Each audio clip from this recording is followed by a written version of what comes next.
नमस्कार मंडळी. आज आमच्या सोसायटीतली ही शेवटची गरबा नाईट होती.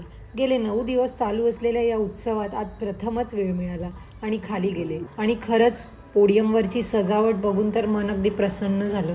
सोसायटीने खरं तर खूप छान सजावट केलेली.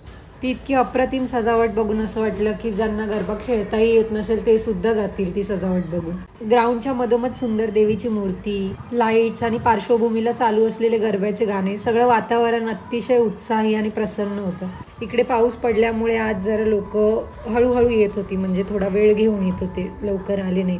आणि आम्हीच होतो जे पहिले जे तिथे उपस्थित होतो. त्यानंतर आम्ही देवीकडे गेलो आणि देवीसाठी आम्ही साडी चोळी आणलेली आणि ओटी आणलेली.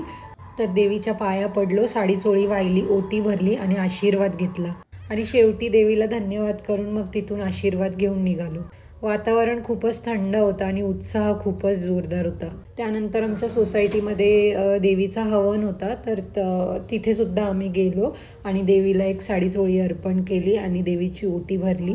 त्यानंतर देवीला खूप धन्यवाद केले, देवीच्या पाया पडलो आणि देवीकडून प्रार्थना केली की अशीच सुख समृद्धी आमच्या आयुष्यात राहू दे आणि सर्वांना सुखी ठेव. त्यानंतर आम्ही पोडियमकडे गेलो, जिथे हळूहळू गर्दी वाढत होती. हळूहळू लोक यायला लागले होते आणि गरबा रंगायला लागला. त्यानंतर थोडा वेळ गरबा केला, मनसोक्त नाचलो. लोकांना आनंदी पाहून खूप आनंद झाला. छोटी छोटी मुलं सुद्धा या ठिकाणी उत्साहात नाचत होते एकदम आणि मनसोक्त आनंद लुटत होते. आणि मग लक्ष गेलं आजच्या खास आकर्षणाकडे, जे आहे फास्ट फूड स्टॉल. सोसायटीमध्ये प्रत्येक फॅमिलीने आपला खास पदार्थ बनवून स्टॉल लावला होता. घरगुती चव, प्रेमाने केलेला स्वयंपाक आणि एकमेकांना प्रोत्साहन देण्याचं कारण. या ठिकाणी सगळं अगदी परफेक्ट होतं. कोणी घरून पावभाजी बनवून आणलेली, कोणी पाणीपुरी बनवलेली, कोणी पिझ्झा बर्गर आणलेला, कोणी सँडविच बनवून आणलेला, तर कोणी रायता आणलेला, कोणी रबडी आणलेली, कोणी आईस्क्रीम आणलेली, कोणी छोटे छोटे केक बनवून आणलेले, कोणी डेझर्ट आणलेलं, कोणी मस्त बिर्याणी बनवून आणलेली, तर कोणी वडापाव बनवून आणलेले.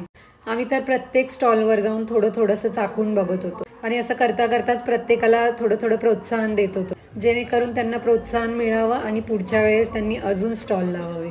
गरबा नाईट नंतर एक वेगळीच मजा होती फूड स्टॉलची. कोणीतरी पहिल्यांदा स्टॉल लावला होता आणि जरा घाबरत होते, पण पहिल्या ऑर्डर नंतर त्यांच्या चेहऱ्यावर आनंद बघण्यासारखा होता.